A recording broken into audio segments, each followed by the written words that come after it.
आपकी 14 साल की बच्ची घर से बाहर निकले और कोई बदनीयत इंसान उसके साथ गंदी हरकतें करे, प्राइवेट पार्ट्स को छुए, जबरदस्ती करने की कोशिश करे, लेकिन अदालत कहे ये रेप की कैटेगरी में नहीं आता। क्या महसूस करेंगे आप? गुस्सा, डर या फिर अपने ही सिस्टम पर शर्म? इलाहाबाद हाई कोर्ट का कहना है कि अगर कोई बच्ची का प्राइवेट पार्ट पकड़ ले, उसके कपड़े उतारने की कोशिश करे तो यह रेप की श्रेणी में नहीं आएगा।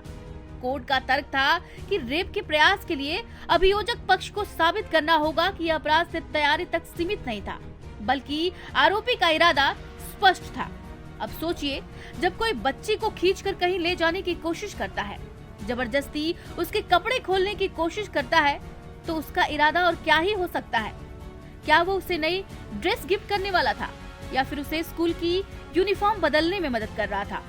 क्या यह अपराधियों को एक नई छूट देने जैसा नहीं है? अब वे और बेखौफ होकर वारदात करेंगे, क्योंकि उन्हें पता है कि अदालत उनके कुकर्मों को छोटी गलती समझकर छोड़ देगी। वारे न्याय, आखिर न्याय की परिभाषा क्या है? क्या एक बच्ची को मानसिक और शारीरिक रूप से प्रताड़ित करना, उसका अपमान करना, उसकी आत्मा को झकझोर देना सिर्फ छेड़खानी है? अगर ऐसा है तो फिर इस समाज में महिलाएं और बच्चियां सुरक्षित कैसे रहेंगी?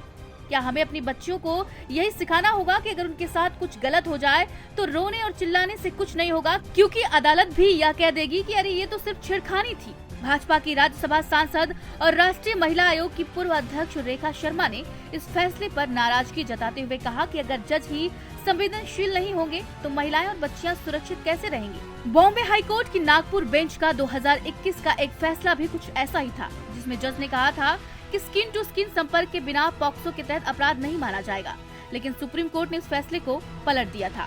सवाल सिर्फ 11 साल की मासूम का नहीं, सवाल पूरे सिस्टम का है।